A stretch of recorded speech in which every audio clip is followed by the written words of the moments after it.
ગુજરાતમાં ઠંડીમાં રાહત ફક્ત બે દિવસ બાદ ફરી કાતિલ ઠંડીનો પ્રકોપ શરૂ થશે। 2 દિવસ બાદ તાપમાન 2 થી 3 ડિગ્રીનો ઘટાડો થશે। 2 દિવસ બાદ ફરીથી ઠંડીનો ચમકારો અનુભવાશે।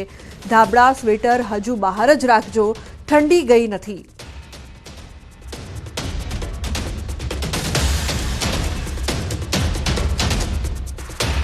आने वाले दिनों के लिए जो गुजरात स्टेट के लिए फोरकास्ट है उसमें ड्राई वेदर प्रिवेल करेगा। और मिनिमम टेम्परेचर की बात करेंगे तो आने वाले 2 दिनों के लिए minimum temperature no large change में रहेगा और उसके बाद 2 से 3 डिग्री की गिरावट दर्ज होगी मिनिमम टेम्परेचर में। और मिनिमम टेम्परेचर रियलाइज की बात करेंगे तो अहमदाबाद में 17 degree Celsius minimum temperature realize हुआ है और गांधीनगर में 16.7 degree Celsius minimum temperature realize हुआ है। और ओवरऑल पूरे गुजरात स्टेट की बात करेंगे जहां पे सबसे कम मिनिमम टेम्परेचर रिकॉर्ड हुआ है वो नलिया 10.6 डिग्री सेल्सियस है। तो आगामी दिवसों वातावरण सूकू रहेशे। हाल वेस्टर्न डिस्टर्बन्सनी वर्ताई रही छे असर। उत्तर पूर्वथी पूर्वना फूंकाई रह्या छे पवन। अमदावादमां लघुत्तम तापमान 17 डिग्री नोंधायुं छे। गांधीनगरमां 16.7 डिग्री तापमान नोंधायुं छे। नलियामां सौथी ओछुं 10.6 डिग्री नोंधायुं छे तापमान।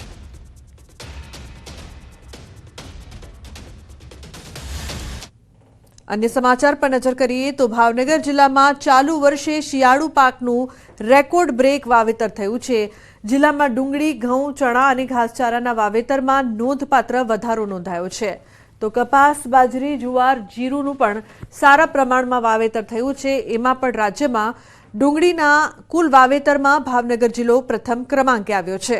છેલ્લા 3 વર્ષની સરખામણીએ ભાવનગર જિલ્લામાં આ વખતે 20,000 હેક્ટરમાં વધારે વાવેતર થયું છે। ગત વર્ષે રવિ પાકનું 1,24,000 હેક્ટરથી વધુ વાવેતર કરાયું હતું, જ્યારે ચાલુ વર્ષે 1,43,000 હેક્ટરમાં વાવેતર કરવામાં આવ્યું છે, જેમાં તળાજા તાલુકામાં રવિ પાકનું સર્વાધિક 48,000 હેક્ટરમાં વાવેતર નોંધાયું છે। तो डूंगળીના વાવેતરમાં મહુવા તાલુકો અવ્વલ રહ્યો છે। ગત ચોમાસામાં ભાવનગર જિલ્લામાં સારો વરસાદ થયો હતો, જેની સીધી અસર શિયાળુ પાક પર દેખાઈ રહી છે। ખેતરોમાં કુવા, નદી નાળા અને તળાવો છલકાઈ જતા પૂરતું પાણી છે, જેને લઈને ખેડૂતોએ શિયાળુ પાકનું બમણું વાવેતર કર્યું છે। આ વર્ષે સારું ઉત્પાદન થવાની ધરતીપુત્રોને આશા જાગી છે।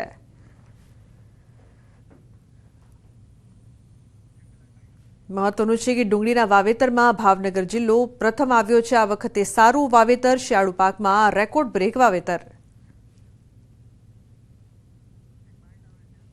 तो चालू वर्षे 1.43 लाख हेक्टरमां वावेतर थयुं, जेमां डूंगળી, घઉં, चणा અને ઘાસચારાના વાવેતરમાં વધારો નોંધાયો છે, જે સમાચાર ખેડૂતો માટે સારા છે। ડુંગળીના વાવેતરમાં આ વખતે ભાવનગર જિલ્લો પ્રથમ રહ્યો। એટલું જ નહીં, પરંતુ શિયાળુ પાકનું રેકોર્ડ બ્રેક વાવેતર થતાં ખેડૂતોને ફાયદો થશે તેવી આશા સેવાઈ રહી છે। ચાલુ વર્ષે 1.43 લાખ હેક્ટરમાં વાવેતર કરવામાં આવ્યું હતું, જેના સારા પરિણામ ખેડૂતોને આ વખતે મળ્યા છે। ખાસ કરીને ડુંગળીના વાવેતરમાં ભાવનગરમાં આ વખતે ખેડૂતોને સારી આવક થાય તેવી આશા સેવાઈ રહી છે। तो भावनगરમાં આ વખતે સારું વાવેતર થતા ધરતીપુત્રોને આશા છે। ખાસ કરીને જે પાકની વાત કરવામાં આવે તો ચણા, ઘઉં અને ડુંગળીના પાકમાં સૌથી સારું પરિણામ અને નફો થાય તેવી શક્યતા। સાબરકાંઠા પ્રાંતિજના ગ્રામ્ય વિસ્તારમાં પડ્યું છે ગાબડું। સલાલ રસુલપુર નજીક હાથમતી કેનાલમાં ગાબડું પડતા હજારો વીઘા જમીનમાં પાણી ફરી વળ્યું છે। કેનાલમાં ગાબડાથી ખેડૂતોના બટાટા સહિતના પાકને મોટું નુકસાન પહોંચ્યું છે। ખેડૂતોએ વળતરની માંગ કરી છે। કેનાલની સાફ સફાઈ અને મરામત દરમિયાન પાણી ઉભરાતા ગાબડું સર્જાયું છે। ખેડૂતોએ સિંચાઈ વિભાગને જાણ કરી હાલમાં જેસીબીથી પાણીના નિકાલની કામગીરી હાથ ધરાઈ છે।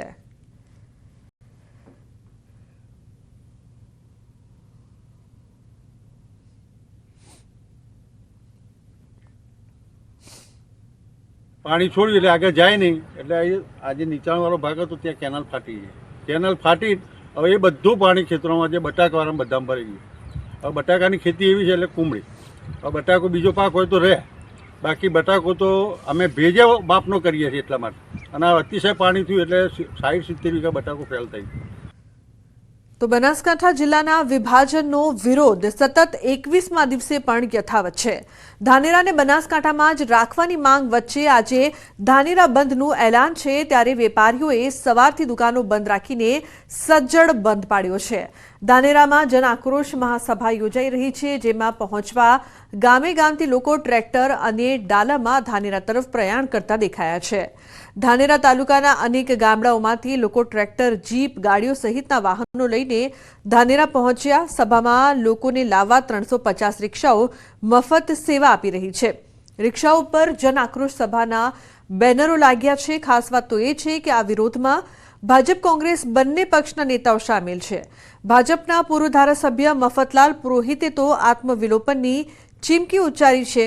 મફતલાલે કહ્યું કે સરકાર નહીં સાંભળે તો આત્મવિલોપન અને રસ્તા રોકો આંદોલન કરીશું। તો પૂર્વ ધારાસભ્ય નથાભાઈ પટેલે પણ ધાનેરાને બનાસકાંઠામાં જ રાખવાની માંગ કરી છે।